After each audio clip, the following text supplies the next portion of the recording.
مسلمون يا أيها الناس اتقوا ربكم الذي خلقكم من نفس واحدة وخلق منها زوجها وبث منهما رجالا كثيرا ونساء واتقوا الله الذي تساءلون به والأرحام إن الله كان عليكم رقيبا يا أيها الذين آمنوا اتقوا الله وقولوا قولا سديدا يصلح لكم أعمالكم ويغفر لكم ذنوبكم ومن يطع الله ورسوله فقد فاز فوزا عظيما أما بعد فإن أصدق الكلام كلام الله وأحسن الهدى هدى محمد صلى الله عليه وسلم وشر الأمور محدثاتها وكل محدثة بدعة وكل بدعة ضلالة وكل ضلالة في النار.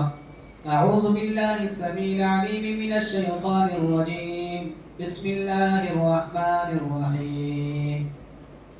ولقد خلقنا الإنسان ونعلم ما توسوس به نفسه ونحن أقرب إليه من حبل الوريد إذ يتلقى المتلقيان عن اليمين وعن الشمال قعيد ما يلفظ من قول إلا لديه رقيب عتيد وجاءت سكرة الموت بالحق ذلك ما كنت منه تحيد ونفخ في الصور ذلك يوم الوعيد وجاءت كل نفس معها سائق وشهيد لقد كنت في غفلة من هذا فكشفنا عنك غطاءك فبصرك اليوم حديد وقال قرينه هذا ما لدي عتيد ألقيا في جهنم كل كفار عنيد مناع للخير معتد مريب الذي جعل مع الله إلها آخر فألقياه في العذاب الشديد قال قرينه ربنا ما أطغيته ولكن كان في ضلال بعيد قال لا تختصموا لدي وقد قدمت إليكم بالوعيد ما يبدل القول لدي وما أنا بظلام للعبيد. وقال الله عز وجل في مقام آخر ولله على الناس حج البيت من استطاع إليه سبيلا ومن كفر فإن الله غني عن العالمين. وعن أبي هريرة رضي الله عنه قال رسول الله صلى الله عليه وسلم العمرة إلى العمرة كفارة لما بينهما والحج المبرور ليس له جزاء إلا الجنة رواه البخاري. رب اشرح لي صدري ويسر لي أمري واحلل عقدة من لساني يفقهوا قولي. سبحانك لا علم لنا إلا ما علمتنا إنك أنت العليم الحكيم. رب يسر ولا تعسر وتمم بالخير اللهم رب زدني علما.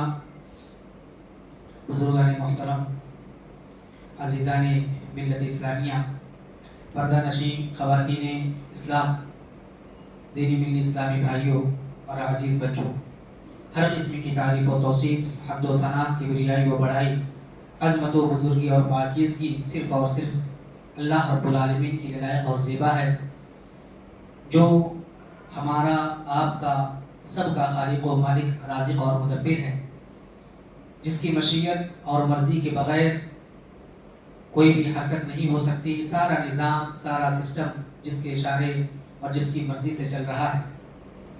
اس نے اپنے پیغام کو عام کرنے کے لیے اور اپنے بندوں تک پہنچانے کے لیے بے شمار اور لاتعداد انبیاء کرام کا انتخاب فرمایا، ان کو اپنے بندوں تک پہنچا کر اپنے پیغامات سے واقف کرایا. اپنے آخری پیغام، آخری شریعت، آخری قانون کے لیے آخری نبی محمد الرسول اللہ صلی اللہ علیہ وسلم کو اس دنیا کے اندر پیغام دے کر کے بھیجا. نبی رحمت للعالمین صلی اللہ علیہ وسلم نے اللہ کا پیغام جیسا پایا تھا بغیر کسی کمی اور بیشی کے اس کے بندوں تک پہنچا دیا ہے، بلکہ اپنی 23 سالہ نبوی زندگی کے اندر اللہ کی طرف سے ملے ہوئے احکام کی وضاحت اپنی زندگی کے ذریعے سے کر کے قیامت تک آنے والے لوگوں کے لیے بطور نمونہ چھوڑ دیا ہے. تمام انبیاء کرام پر درود و سلام و بالخصوص سید المرسلین، امام الانبیاء، خاتم النبیین محمد عربی صلی اللہ علیہ وسلم پر لاکھوں کروڑوں درود و سلام نازل ہو. اللہم صلی علی محمد وعلی آل محمد کما صلیت علی ابراہیم وعلی آل ابراہیم انک حمید مجید. اللہم بارک علی محمد وعلی آل محمد کما بارکت علی ابراہیم وعلی آل ابراہیم انک حمید مجید. معزز حاضرین اور حاضرین جمعہ، ہم اشہر حج سے گزر رہے ہیں. شوال سے ذی قعدہ اور ذی الحج کے شروع کے ایام یہ حج کے ایام اور حج کے مہینے شمار کیے جاتے ہیں، جہاں کثرت سے اللہ رب العالمین کی عبادت کی جاتی ہے. وہیں پر سب سے بڑے پیغام اور سب سے بڑی عبادت، یوں تو ہر عبادت جس میں اخلاص ہو وہ بڑی ہے، لیکن ایک لمبے وقت تک جاری ہونے والی عبادت، جاری رہنے والی عبادت، اور جس کے اندر مالی عبادت بھی ہے، جسمانی عبادت بھی ہے، زبان، دل، جسم سب شریک ہوتے ہیں، وہ عبادت اس کو حج کہا جاتا ہے. اور اسی طرح سے اسی کے ساتھ آپ ملا لیں تو عمرہ، جو اسی بیت اللہ کی طرف قصد کر کے ایک اہم عبادت انجام دی جاتی ہے، وہ عمرہ ہے. عمرہ اور حج دونوں کی تعریف اور اسی طرح سے دونوں کے مسائل خطبات میں، دروس میں آپ نے سنے ہوں گے. اسی طرح سے باقاعدہ اس کا طریقہ الحمدللہ اس مسجد میں بھی اور دیگر مساجد میں بھی باقاعدہ عملی طور پر بتایا گیا. لیکن آج عمرہ اور حج کی جو فضیلت وارد ہوئی ہیں انشاءاللہ العزیز مختصر طور پر وہ بیان کی جائے گی. حج اور عمرہ عام طور پر اگر احادیث کا ہم مطالعہ کریں تو معلوم ہوتا ہے کہ حج اور عمرے کی فضیلت عام طور پر ایک ساتھ آئی ہے.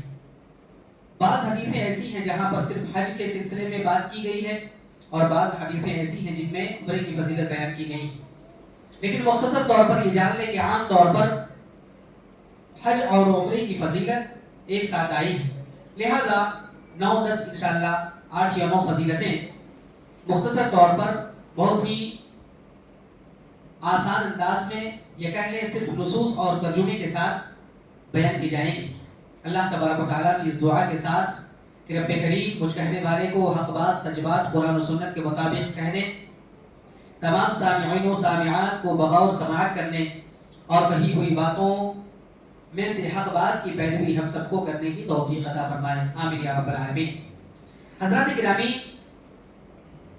حج اور عمرے کی فضیلت جاننے سے پہلے یہ جان لیں کہ اللہ کے نبی صلی اللہ علیہ وسلم نے حج اور عمرے کی فضیلت بیان جہاں کی ہے وہاں پر اسے جلدی انجام دینے کا بھی حکم دیا ہے، تلقین کی ہے.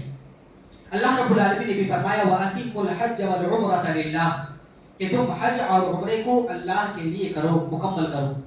اسی طرح سے میں نے جو شروع میں آیت کریمہ پڑھی سورہ قاف کی چند آیتوں کی تلاوت کے بعد، وہاں پر بھی اللہ رب العالمین نے کہا سورہ آل عمران آیت نمبر 97 میں وَلِلَّهِ عَلَى النَّاسِ حِجُّ الْبَيْتِ مَنِ اسْتَطَاعَ إِلَيْهِ سَبِيلًا، کہ لوگوں کے اوپر اللہ کے لیے حج کرنا اس گھر کی طرف جو استطاعت رکھے فرض ہے، لازم ہے. وَمَنْ كَفَرَ فَإِنَّ اللَّهَ غَنِيٌّ عَنِ الْعَالَمِينَ، اور جو کفر کرے، جو انکار کرے، اور انکار دونوں صورتوں میں ہو سکتا ہے، یا تو زبانی طور پر یا عملی طور پر. لہذا اللہ رب العالمین نے کہا وَاللَّهُ غَنِيٌّ عَنِ الْعَالَمِينَ، کہ اللہ رب العالمین تمام جہان سے بے نیاز ہے. ان دونوں آیتوں سے علماء نے استدلال کیا ہے کہ حج فرض ہے، اور جو دوسری حدیثیں بھی ہیں جہاں جو 5 ارکان جہاں پر بتائے گئے ہیں. بہرحال یہ اسلام کے ارکان میں سے ایک اہم رکن اور ایک بڑی عبادت قرار دی جاتی ہے، اور اگر کوئی انکار کرتا ہے تو گویا کہ اس نے اسلام کا انکار کیا، گویا کہ ایک رکن، ایک بنیاد اس نے ڈھا دی. تو حج اور عمرے کے تعلق سے یہاں تک کہ عمرے کو بھی بعض علماء نے واجب قرار دیا ہے. لہذا جس طرح سے حج کی استطاعت رکھنے اور حج بیت اللہ کرنے کی طاقت رکھنے والا اگر حج نہ کرے تو گناہگار ہوتا ہے، اسی طرح سے اگر عمرے کی استطاعت رکھتے ہوئے ان علماء کے نزدیک اگر عمرہ نہ کرے تو پھر وہ بھی گناہگار ہوتا ہے. لہذا زندگی میں ایک بار اگر استطاعت ہو، صحابی استطاعت ہو، تو اس کے اوپر حج کرنا فرض ہے۔ اسی طرح سے اللہ کے نبی صلی اللہ علیہ وسلم نے ایک حدیث میں ارشاد فرمایا جس کے راوی حضرت عبداللہ ابن عباس رضی اللہ عنہما ہے، کہتے ہیں من عباد الحج فلیتعجل، مستدرک حاکم کی روایت ہے کہ جو شخص حج کا ارادہ کرے فلیتعجل، اسے چاہیے کہ جلد سے جلد انجام دے۔ کیوں جلد سے جلد؟ ایک دوسری حدیث صحیح الجامع جو امام البانی رحمہ اللہ کی کتاب ہے، اس میں اللہ کے نبی صلی اللہ علیہ وسلم نے باقاعدہ اس کی صراحت کی، جس کے راوی بھی حضرت عبداللہ ابن عباس رضی اللہ عنہما ہے، کہتے ہیں تعجلوا الی الحج، تم لوگ حج کی طرف جلدی کرو، حج ادا کرنے میں جلد بازی سے کام لو، فإن أحدكم لا يدري ما يعرض له، کیونکہ معلوم نہیں اسے کہ اس کی زندگی میں اس کے ساتھ کیا لاحق ہو جائے۔ انسان کے پاس مال ہے، دولت ہے، اچانک مال دولت ختم ہو جائے، اچانک وہ فٹ پاتھ پہ آ جائے، نہیں معلوم، اس لیے اس کو تاخیر نہیں کرنا چاہیے، تسویف نہیں کرنا چاہیے، ٹالنا نہیں چاہیے، آج نہیں 5 سال کے بعد، آج نہیں 2 سال کے بعد۔ بعض لوگ جاب پر ہوتے ہیں، کہتے ہیں کہ ریٹائرمنٹ کے بعد، بعض لوگوں نے ابھی سے یہ رکھا ہے کہ 2035 میں حج کروں گا، کیوں؟ کیونکہ اس وقت ریٹائرمنٹ کے پیسے آئیں گے، سبحان اللہ، ابھی بھی پیسے ہیں لیکن باقاعدہ اس کے لیے لمبی چھٹی لینی پڑے گی، اس کے لیے اور بھی کام ہے، گھر بنانا ہے، یہ کرنا ہے، وہ کرنا، تمام کام ہوتے رہیں گے، لیکن اگر استطاعت ہو تو سب سے پہلے حج کر لینا چاہیے۔ اسی طرح سے مال دولت کے علاوہ صحت و تندرستی بھی، ضروری نہیں کہ آج صحت ہے کل ہو یا نہ ہو، انسان پل بھر میں ایسا ہو جاتا ہے کہ انسان دوسرے کا محتاج ہو جاتا ہے، لہٰذا حج کرنے میں جلدی کرنا چاہیے۔ اس لیے اللہ کے نبی صلی اللہ علیہ وسلم نے اس کی تلقین کی ہے کہ حج کرنے میں، حج کی ادائیگی میں جلدی کرو۔ لہٰذا ہم مشاہدہ کرتے ہیں کہ ہمارے معاشرے میں کتنے ایسے لوگ تھے جو مالدار تھے، دولت مند تھے، سرمایہ ان کے پاس تھا، لیکن حج کو ٹالتے ٹالتے آخرکار وہ حج نہ کر سکے، یا تو ان کے مال و دولت نے وفا نہ کی، یا ان کے صحت و تندرستی نے وفا نہیں کی، یا خود ان کی زندگی میں نے وفا نہیں کی، اور بعد میں دوسرے لوگوں کے محتاج ہو گئے یا پھر زندگی سے گزر چکے۔ تو ایسے لوگوں کے لیے حج بھی کر لینا چاہیے، جلدی کرنا چاہیے۔ اسی طرح سے اگر ہم حج اور عمرے کی فضیلت دیکھیں تو اللہ کے نبی صلی اللہ علیہ وسلم نے بہت سارے حدیثوں میں اس کی فضیلت بیان کی۔ ایک حدیث میں اللہ کے نبی صلی اللہ علیہ وسلم نے اللہ کا مہمان قرار دیا، حج اور عمرہ کرنے والوں کو حج اللہ رب العالمین کا مہمان قرار دیا ہے۔ چنانچہ فرمایا الغازی فی سبیل اللہ، ابن ماجہ کی روایت ہے، امام البانی رحمہ اللہ نے حسن کہا الغازی فی سبیل اللہ والحاج والمعتمر وفد اللہ، کہ اللہ کی راہ میں جہاد کرنے والا غازی اور اسی طرح سے حج کرنے والا اور عمرہ کرنے والا یہ اللہ کے مہمان ہیں، سبحان اللہ، اللہ کے مہمان ہیں، یہ اپنے سے نہیں گئے۔ کہا دعاہم فاجابوہ، ان لوگوں کو اللہ رب العالمین نے بلایا، سبحان اللہ، اللہ رب العالمین کے بلاوے پر، اللہ رب العالمین کی دعوت پر آئے۔ اسی لیے بعض حجاج کو ضیوف الرحمن کا نام دیا جاتا ہے کہ اللہ کے مہمان ہیں، اللہ کے گیسٹ ہیں، اللہ نے بلایا ہے، اللہ نے بلایا ہے۔ کیا کہا؟ دعاہم فاجابوہ، ان لوگوں کو اللہ نے اپنی طرف بلایا، دعا کا معنی ہوتا بلانا، دعوت دینا، فاجابوہ، تو سب لوگوں نے اللہ کی طرف، اللہ کی دعوت کو قبول کی اور اس کی طرف گئے۔ تو اللہ کا مہمان بننا کتنے فخر کی بات ہے۔ اسی طرح سے اسی حدیث میں ایک اور فضیلت بیان کی گئی ہے، دوسری فضیلت کیا کہا؟ وَسَأَلُوهُ فَأَعْطَاهُ، اگر وہ لوگ سوال کریں تو اللہ رب العالمین ان کی دعا قبول کرتا ہے، ان کے سوال کو ٹالتا نہیں ہے، وہ اگر پوچھتے ہیں، سوال کرتے ہیں، مانگتے ہیں تو اللہ رب العالمین عطا کرتا ہے۔ گویا کہ اس میں دعا کی قبولیت کا یقین دلایا گیا ہے کہ اللہ رب العالمین حج کرنے والے اور عمرہ کرنے والوں کی دعاؤں کو قبول کرتا ہے۔ یہی وجہ ہے کہ وہاں پر آپ جائیں گے تو بعض لوگوں کو ایسی دعا کرتے ہوئے پائیں گے، آج ویڈیوز میں بھی دیکھا جاتا ہے، دیکھا جا سکتا ہے، تو دیکھیں کس طرح سے دعا گڑ گڑا کر کرتے ہیں، اور اس یقین کے ساتھ وہاں پر دعا کرنا ہے کہ اللہ رب العالمین ہماری دعا کو قبول کرے گا۔ یہ جو فضیلتیں بیان کی جا رہی ہے، ایسا نہیں کہ سن لے بس انسان، نہیں، سننے کے ساتھ ساتھ ان کو ذہن و دماغ میں رکھتے ہوئے یہ اعمال انجام دے۔ اور جس قدر انسان کو یقین ہوتا ہے کسی کے پاس کچھ مانگنے جائے اور یقین ہو کہ وہ مجھے لوٹائے گا نہیں، تو اسی حساب سے، اسی اعتبار سے انسان اس سے مانگتا ہے۔ تو اللہ رب العالمین کے لیے جب حج کرنے عمرے کے لیے جائیں تو ضرور اللہ رب العالمین کے اوپر یہ یقین کریں کہ ہم جو بھی دعا کریں گے، اللہ کے نبی صلی اللہ علیہ وسلم نے یہ یقین دلایا کہ اللہ رب العالمین ایسے لوگوں کی دعاؤں کو قبول کرتا ہے۔ دوسری فضیلت، اسی طرح سے تیسری فضیلت یہ ہے کہ عمرہ ایک عمرہ دوسرے عمرے کے درمیان جو بھی گناہ ہے دوسرا عمرہ ان تمام گناہوں کو مٹا دیتا ہے. جو شروع میں نے حدیث پڑھی صحیح بخاری کی روایت، اللہ کے نبی صلی اللہ علیہ وسلم نے ارشاد فرمایا العمرۃ الی العمرہ کفارۃ لما بینہما، کہ ایک عمرے سے لے کر دوسرے عمرے تک جو بھی گناہ ہے دوسرا عمرہ یہ کفارہ بن جاتا ہے. سبحان اللہ، یعنی تمام صغیرہ گناہوں کا کفارہ.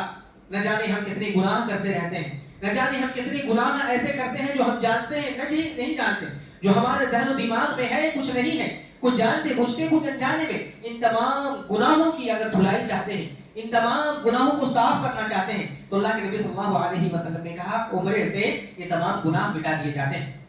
اسی طرح سے حج کی فضیلت اللہ کے نبی صلی اللہ علیہ وسلم نے اسی حدیث میں بیان فرمائی، جنت کا حصول. ایک مومن کا مقصد، ایک مومن کا ٹارگٹ، ایک مومن کا جو اصل ہدف ہوتا ہے وہ کیا ہے؟ جنت کا حصول، اللہ رب العالمین کی رضامندی. اللہ کے نبی صلی اللہ علیہ وسلم نے اسی حدیث میں بیان فرمایا والحج المبرور لیس له جزاء الا الجنہ، کہ حج مبرور یعنی حج کرنے والا جس کا حج قبول ہو جائے، یا حج کرنے والا، اس کی دوسری تفسیر کیا ہے؟ حج کرنے والا جو اپنے حج میں کوئی گناہ کا کام نہ کرے، کسی کو تکلیف نہ دے، کسی طرح کا اسم اور گناہ کا کام نہ کرے، تو ایسا شخص حج مبرور والا ہے. اور اس کی تیسری تفسیر یہ کی گئی کہ حج کرنے کے بعد اس کی جو زندگی تھی پہلے، حج سے پہلے زندگی تھی گناہوں میں ملوث تھی، دوسروں کو تکلیف دینا، دوسروں کو ایذا پہنچانا، دوسروں کا حق مار لینا، یا دوسرے کے لیے نہ سوچنا، اپنی زندگی یا عمل میں کوتاہی، ان تمام چیزوں میں اگر تبدیلی آ جائے تو ایسا شخص حج مبرور والا شخص ہے. ایسے شخص کو اللہ کے نبی صلی اللہ علیہ وسلم نے ایسے شخص کے حج کی فضیلت بیان کرتے ہوئے کہا والحج المبرور لیس له جزاء الا الجنہ. تو اللہ رب العالمین سے اگر جنت حاصل کرنا ہے تو حج مبرور کریں، اور حج مبرور کا بدلہ اور اس کی جزا جنت ہے. اسی طرح سے ایک اور فضیلت اللہ کے نبی صلی اللہ علیہ وسلم نے ارشاد فرمایا. اس سے پہلے ایک واقعہ سن لیں. حضرت عمرو بن عاص رضی اللہ عنہ یہ اسلام قبول کرنا چاہتے ہیں. صحیح مسلم کی روایت ہے، لمبی روایت ہے، بس مختصر یہ کہ حضرت عمرو بن عاص رضی اللہ عنہ اسلام قبول کرنا چاہتے ہیں. اللہ کے نبی صلی اللہ علیہ وسلم کے پاس آئے، میں اللہ کے نبی آپ ہاتھ لائیے، آپ ہاتھ بڑھائیے، میں آپ کے ہاتھ پر بیعت کرنا چاہتا ہوں. اللہ کے نبی صلی اللہ علیہ وسلم نے ہاتھ بڑھا دیا، یہ بیعت ہوتی. انہوں نے اپنا ہاتھ کھینچ لیا.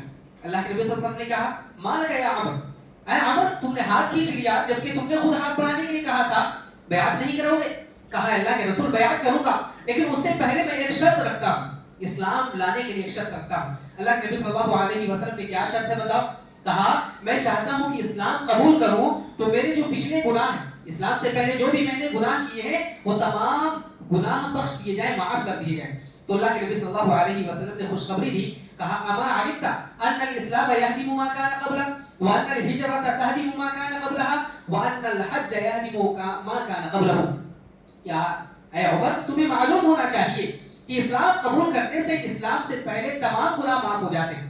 اسلام ایسا عمل ہے جو تمام گناہوں کو معاف کر دیتا ہے، اور اسی طرح سے ہجرت سے پہلے والے گناہ معاف ہو جاتے ہیں، اور حج کرنے سے حج سے پہلے جو بھی گناہ ہو وہ معاف ہو جاتے ہیں. تو تمام گناہوں کی صفائی، تمام گناہوں کی دھلائی، تمام گناہوں کا کفارہ یہ حج کے ذریعے سے ہو جاتا ہے. یہ بہت بڑی فضیلت ہے. اور کیسی صفائی ہوتی ہے؟ اللہ کے نبی صلی اللہ علیہ وسلم نے اسے اور ایک حدیث میں اور بہترین وضاحت کی ہے. اس کی راوی حدیث حضرت ابو ہریرہ رضی اللہ عنہ ہے، صحیح بخاری اور مسلم کی روایت. فرمایا من حج هذا البيت فلم يرفث ولم يفسق رجع كيوم ولدته امه. سبحان اللہ. کہا اللہ کے نبی صلی اللہ علیہ وسلم نے جو شخص اس گھر کا حج کرے، حج بیت اللہ کی طرف، اور اسی طرح سے بیت حرام کعبہ کی طرف، اللہ کے رسول صلی اللہ علیہ وسلم نے اشارہ کرتے ہوئے کہا جو شخص اس کا قصد کرے یعنی حج کرے، وہ شخص گناہ بھی نہ کرے اور کوئی غلط کام بھی نہ کرے تو ایسا لوٹتا ہے حج کرنے کے بعد جیسے آج ہی اس کی ماں نے اسے جنم دیا ہو. یہ بہت بڑی فضیلت ہے کہ ایک بچہ جیسے اس کی پیدائش ہوتی ہے تمام گناہوں سے صاف پاک ہوتا ہے، کسی کو تکلیف نہیں، کسی کو اس سے تکلیف نہیں، اسی طرح سے انسان تمام گناہوں سے معاف ہو کر وہاں سے لوٹتا ہے. یہ بھی بہت بڑی فضیلت ہے. اسی طرح کی ایک اور فضیلت جو ہم آج ہر کوئی اس سے جوجھ رہا ہوتا ہے، خواہ عمرہ کرنے والا ہو، حج کرنے والا ہو، یا اسی طرح سے عام لوگ، ہر کوئی، یعنی فقیری، محتاجی، فاقہ کشی، غربت، یہ انسان کو پریشان کیے رہتا ہے. ہمیشہ فقیری اور محتاجگی سے انسان ڈر رہا ہوتا ہے، جس کی وجہ سے سبحان اللہ کبھی کبھی خود کو مار دے، سوسائڈ کرنے کا بھی عمل انجام دے دیتا ہے. اللہ کے رسول صلی اللہ علیہ وسلم نے فرمایا اگر کوئی شخص حج کرتا ہے تو اور اسی طرح سے عمرہ کرتا ہے تو اللہ رب العالمین فقیری اور محتاجگی سے اس کو دور کر دیتا ہے. اللہ کے نبی صلی اللہ علیہ وسلم نے فرمایا تابعوا بین الحج والعمرہ کہ برابر حج اور عمرہ کرتے رہا کرو. ایک اور دوسری حدیث کے الفاظ ہیں ادیم الحج والعمرہ کہ ہمیشہ تم حج کرتے رہو، عمرہ کرتے رہو. فإنهما ينفيان الفقر والذنوب کہ یہ دونوں عمرہ اور حج یہ دونوں گناہوں کو مٹا دیتے ہیں، ساتھ ہی ساتھ فقیری اور محتاجگی کو بھی دور کر دیتے ہیں. اور کیسے دور کرتے ہیں؟ کما ينفي الكير خبث الحديد والذهب والفضة جس طرح سے بھٹی میں جب لوہا پگھلایا جاتا ہے تو اس کے تمام جو اس کے زنگ ہے اس دور ہو جاتے ہیں. اسی طرح سے سونا بالکل خالص ہو جاتا ہے، چاندی خالص ہو جاتی ہے. اسی طرح سے انسان کا عمل بالکل خالص ہو کر کے آتا ہے اور انسان فقیری اور محتاجگی سے دور ہو جاتا ہے. یہ صحیح ترمذی کی روایت ہے. اسی طرح سے ایک اور فضیلت اللہ کے نبی صلی اللہ علیہ وسلم نے فرمایا ہم لوگ آج جہاد سے محروم ہیں. مثال کے طور پر ابھی یہ ملک جو ہے اسلامی ملک نہیں، یا اسی طرح سے جو بھی ممالک ہیں جہاں پر اسلامی قوانین نافذ نہیں ہیں، جہاں پر جہاد وغیرہ کی بات یا جہاد نہیں ہے یا جہاد کی فضیلت ہم حاصل نہیں کر سکتے. لیکن اللہ کے رسول صلی اللہ علیہ وسلم نے بیان فرمایا کہ جو شخص جہاد کی فضیلت، اور جہاد کی بہت بڑی فضیلت ہے، قرآن اور حدیث میں کئی فضائل اس میں بیان کیے گئے، جو شخص جہاد کی فضیلت حاصل کرنا چاہتا ہے اللہ کے نبی صلی اللہ علیہ وسلم نے کہا ایسے لوگوں کے لیے حج. چنانچہ فرمایا سنن نسائی کی روایت ہے، فرمایا جہاد الکبیر والصغیر والضعیف والمرء الحج والعمرہ کہ بڑے لوگوں کا جہاد یا اسی طرح سے چھوٹے بچوں کا جہاد، ضعیف لوگوں کمزور لوگوں کا جہاد اور خواتین کا جہاد حج اور عمرہ ہے. یقیناً جو لوگ حج کے سفر میں جا چکے ہیں وہ یقیناً اندازہ انہوں نے لگایا ہوگا کہ یقیناً حج اور عمرے کا جو عمل ہے وہ جہاد سے کم نہیں ہے. بڑے لوگوں کے لیے یا اسی طرح سے نوجوانوں کے لیے جن کی ہڈیاں مضبوط ہیں، مسل مضبوط ہیں، ایسے لوگوں کو بھی وہاں پر کبھی کبھی بالکل ہمت جواب دے دیتی ہے اور طاقت جواب دے دیتی ہے. بس اللہ کا فضل ہے، اللہ کا احسان اور اس کی توفیق ہے کہ اتنا بڑا عمل اور اتنی بڑی عبادت اللہ کی توفیق سے ہو جاتی ہے. یقیناً وہ جہاد سے کم نہیں ہے. اسی طرح سے ایک اور حدیث میں اللہ کے نبی صلی اللہ علیہ وسلم نے فرمایا کہ یہ جو خرچ کرتے ہیں، یقیناً یہ آج کے دور کا جو حج ہوتا ہے یا عمرہ ہوتا ہے، یہ گاڑی کمائی 4 لاکھ 5 لاکھ 7 لاکھ یا کم از کم عمرہ کے لیے 1 لاکھ مان لیجیے 80,000 وغیرہ، یہ معمولی رقم نہیں ہے، معمولی پیسہ نہیں. انسان خون پسینے کی کمائی، گاڑی کمائی، محنت اور مشقت کر کے وہ کما رہا ہے. تو یہ حج عمرے کے لیے جو جا رہا ہے، اللہ کے نبی صلی اللہ علیہ وسلم نے خوشخبری سنائی ہے کہ جس قدر مشقت ہو، جس قدر محنت ہو، یعنی خود سے محنت اور مشقت کون نہ لے لے، بلکہ جو بھی سہولتیں ہو سکتی ہیں سہولتیں وہ اپنائیں، اور اس کے بعد اگر مشقت ہو، اور یقیناً مشقت ہوتی ہے، محنت ہوتی ہے اور خرچ بھی کرنا پڑتا ہے، تو جس قدر خرچ ہو، جس قدر مشقت ہو، اللہ کے نبی صلی اللہ علیہ وسلم نے خوشخبری سنائی ہے اسی قدر اجر ملے گا. جیسا کہ عائشہ رضی اللہ عنہا کی اس روایت میں جو عائشہ رضی اللہ عنہا عمرہ نہیں کر سکی تھی تو اللہ کے رسول صلی اللہ علیہ وسلم نے مقام تنعیم سے جا کر کے عمرے کے لیے احرام باندھنے کا حکم دیا تھا، اور اس کے بعد آخری میں کہا تھا وَلَكِنَّهَا عَلَى قَدْرِ رَفْقَتِ أَوْ نَصِيبِ، کہا کہ آپ صلی اللہ علیہ وسلم نے کہا، صحیح بخاری کی روایت ہے، آپ جس قدر خرچ کر رہی ہو یا اسی طرح سے جس طرح سے اپنے آپ کو تھکا رہی ہو، اسی قدر اللہ رب العالمین آپ کو اجر بھی دے گا. اسی طرح سے ایک بڑی فضیلت ہے، حج اور عمرہ اگر مکمل نہ ہو، سفر پر ہو انسان لیکن حج اور عمرہ مکمل نہ ہو، اور اسی طرح سے راستے میں موت آ جائے، یا اسی طرح سے راستے میں انسان کسی حادثے کا شکار ہو جائے، اللہ رب العالمین سب کو معمول محفوظ رکھے، ایسی حالت میں بھی حج اور عمرہ کرنے والے کی فضیلت اللہ کے نبی صلی اللہ علیہ وسلم نے بیان فرمایا کہ ڈائریکٹ جنت ان کا صلہ ہے. چنانچہ ایک حدیث میں جو صحیح الترغیب و ترہیب جو امام البانی رحمہ اللہ کی تصحیح کردہ اور اسی طرح سے تخریج ہے، اس میں اللہ کے نبی صلی اللہ علیہ وسلم نے ارشاد فرمایا، راوی حدیث حضرت ابو ہریرہ رضی اللہ عنہ ہے، من خرج حاجا فمات كتب الله له اجر الحاج الى يوم القیامہ. بہت بڑی فضیلت ہے کہ جو شخص حج کی نیت سے بیت اللہ کی طرف جائے، حج کی نیت سے وہ نکلے، فمات، اور اگر وہ مر جائے، اگر وہ فوت ہو جائے، کتب اللہ لہ اجر الحج الی یوم القیامہ، قیامت تک اللہ رب العالمین حج کرنے والے کا اجر لکھ دیتا ہے. سبحان اللہ، قیامت تک اس کے لیے حج کرنے والے کا اجر اور بدلہ لکھ دیتا ہے. اور اسی حدیث میں فرمایا ومن خرج معتمرا فمات، اور جو شخص عمرے کی نیت سے نکلا ہو، گھر سے نکلا ہو، راستے میں فوت ہو جائے، موت آ جائے، کتب اللہ لہ اجر المعتمر الی یوم القیامہ، قیامت تک اس کے لیے ایک عمرہ کرنے والے کے اجر کا اللہ رب العالمین فیصلہ کر دیتا ہے. تو یہ بہت بڑی فضیلت ہے. اس کے علاوہ بھی احادیث میں بہت ساری فضیلتیں آئی ہیں. حج کرنے جو جا رہے ہیں اور اسی طرح سے عمرے کے لیے جو جاتے ہیں، ان کے لیے 2-3 باتیں اخیر میں کہہ دینا مناسب سمجھتا ہوں. پہلی چیز یہ کہ یہ سارے مسائل اور جو احکامات ہیں وہ بہتر طریقے سے آپ ازبر کریں. ارکان ہیں، واجبات ہیں، مستحبات ہیں، سنن ہیں، کہاں قصر کرنا ہے، کہاں مکمل نمازیں پڑھنی ہے، کہاں سے کہاں تک سفر کرنا ہے، کہاں کون سا عمل کرنا ہے، کون سا عمل سنت کے مطابق ہے، کون سا اگر چھوٹ جائے تو کوئی حرج نہیں، کون سا ہے تو دم دینا پڑے گا. یہ تمام مسائل آپ ازبر کر لیں، نوٹ کر لیں. اور حج میں جانے سے پہلے اپنے دل کو خالص کر لیں، پہلے دل کو اخلاص سے بھر لیں، کیونکہ بغیر اخلاص کے کوئی بھی عمل، خواہ وہ تہامہ پہاڑ کے برابر ہی کیوں نہ ہو، احد پہاڑ کے برابر ہی کیوں نہ ہو، قبول نہیں ہے. یعنی توحید ہو، خالص اللہ کے لیے ہو، خالص اللہ کی عبادت ہو، ریاکاری اس میں نہ ہو، کسی طرح کی کوئی چیز آمیزش نہ ہو، اخلاص ہو. اللہ رب العالمین نے سورہ بینہ فرمایا اور دوسری آیتوں بھی ہیں وما امروا الا ليعبدوا الله مخلصين له الدين. جو بھی عبادتیں ہیں سب کو اللہ رب العالمین نے حکم دیا کہ وہ اخلاص کے ساتھ انجام دیں. دوسری اہم چیز یہ ہے کہ حلال کمائی سے ہو، حلال رزق سے ہو، کیونکہ اگر حلال رزق نہ ہو تو پھر ہماری عبادتیں قبول نہیں ہوگی. اور اتنا پیسہ خرچ، اتنی مشقت اور اتنی محنت، جو لوگ حج کے لیے جا رہے ہیں اور جو جا چکے ہیں وہ اندازہ لگا سکتے ہیں کہ یقیناً محنت و مشقت سے بھرا یہ سفر اگر مقبول نہ ہو، مردود ہو جائے تو اتنی محنت و مشقت کا کوئی فائدہ نہیں ہے. اللہ کے رسول صلی اللہ علیہ وسلم نے ارشاد فرمایا ایھا الناس ان اللہ طیب لا يقبل الا طیبا، کہ اللہ رب العالمین پاک ہے اور پاکیزہ چیز کو پسند کرتا ہے. پھر اللہ کے رسول صلی اللہ علیہ وسلم نے ایک شخص کا ذکر کیا جو لمبے سفر سے آیا ہو، لمبا سفر کیا ہو، سفر میں دعا قبول ہوتی ہے. اسی طرح سے اشعث اغبر، اور اس کے بال بکھرے ہوئے ہوں، بال پرگندہ ہوں، اس کے بعد اللہ کی طرف ہاتھ اٹھائے ہوئے، آسمان کی طرف ہاتھ اٹھائے ہوئے دعا کر رہا ہو، یمد یدیہ الی السماء، ہاتھ اٹھا کر کے دعا، یہ بھی قبولیت کا ایک سبب ہے.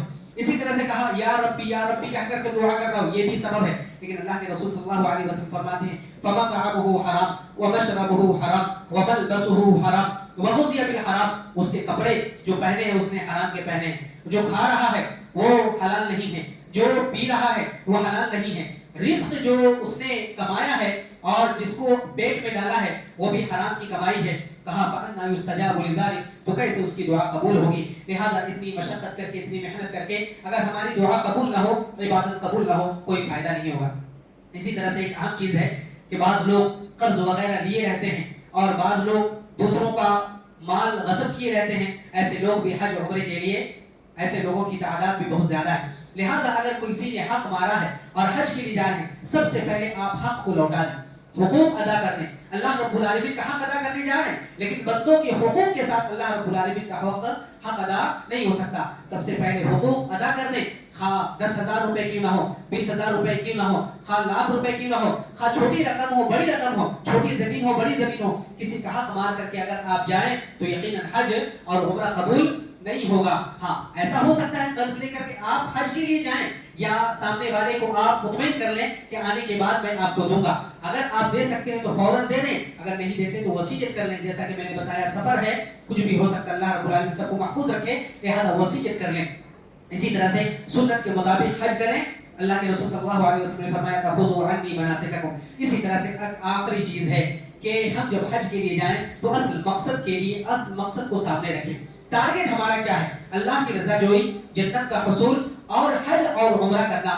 دوسرا مقصد جو بھی ہو ثانوی ہو، یعنی شاپنگ کرنا، گھومنا پھرنا، کھلانا، اسی طرح سے اور بھی چیزیں، ملنا ملانا، دوسروں سے ملاقات کرنا، اور اسی طرح سے سیلفی لینا، اور یہ چیزیں جو ہے سوشل میڈیا میں وائرل کرنا. اور بعض لوگ صرف ویوز بڑھانے کے لیے، سبسکرائبرز بڑھانے کے لیے اور اپنے فرینڈز بڑھانے کے لیے بھی اس طرح کے عمل انجام دیتے ہیں. لہٰذا ایسی چیزوں سے اپنے آپ کو محفوظ رکھیں. جو بھی عبادت ہو ہماری تمام ریاکاری سے، تمام شرک سے، تمام خرافات سے، دکھاوے سے پاک ہو. ایسا عمل ہو آج تو مشکل ہے، لیکن ایسا عمل ہونا چاہیے کسی کو کانوں کان خبر نہ ہو کہ کب گیا ہے انسان، کب آ گیا، سفر کا بھی کسی کو پتہ نہ چلے، ایسا بھی ہو تو زیادہ بہتر ہے، ورنہ ہر لمحے اور ہر عبادت اور ہر ایکشن اور ہر حرکت کی ویڈیو اور حرکت کی فوٹوز وغیرہ یہ پوسٹ کرنا اور دوسروں کو بھیجنا، فارورڈ کرنا، یہ چیزیں یقیناً اگر عمل کو مقبول مردود نہ کریں تو کم از کم جو ثواب، جو فضیلت بیان کی گئی ہے، ضرور اس میں کمی آ جائے گی۔ اللہ تبارک و تعالیٰ سے دعا ہے رب کریم ہم تمام لوگوں کو جو بھی ہم عبادت کریں اخلاص کے ساتھ سنت کے مطابق کرنے کی توفیق عطا فرما۔ رب العالمین یہ سفر سب کے لیے معمول اور محفوظ ہو۔ رب العالمین اس سفر کو امن کے ساتھ، سلامتی کے ساتھ سب کے لیے آسان بنا دے۔ رب العالمین جو حج کے لیے جا رہے ہیں، اللہ رب العالمین ان کے جان و مال کی حفاظت فرما، ان کے اہل و عیال کی حفاظت فرما، اللہ ہر طرح سے ان کو معمول و محفوظ رکھ۔ اللہ جو حج کے لیے نہیں جا رہے ہیں، رب العالمین ان کو توفیق عطا فرما کہ حج کے سفر میں بہتر اور مقصد سفر کے لیے انہیں توفیق عطا فرما۔ رب العالمین ہم میں سے جو لوگ اس دنیا میں زندہ ہے سب کو نیک عمل کی، صالح عمل کی توفیق عطا فرما۔ جو لوگ گزر چکے ہیں رب العالمین قبر میں کروٹ کر جنت عطا فرما۔ اللہ رب العالمین جو مقروض ہوں ان کے قرض کی ادائیگی کے اسباب پیدا فرما دے، جو بیمار اور مریض ہیں ان کو جلد از جلد شفایاب کر دے۔ رب العالمین جو پریشان ہیں، مصیبتوں سے دو چار ہیں، ان کو مصیبتوں سے نجات عطا فرما۔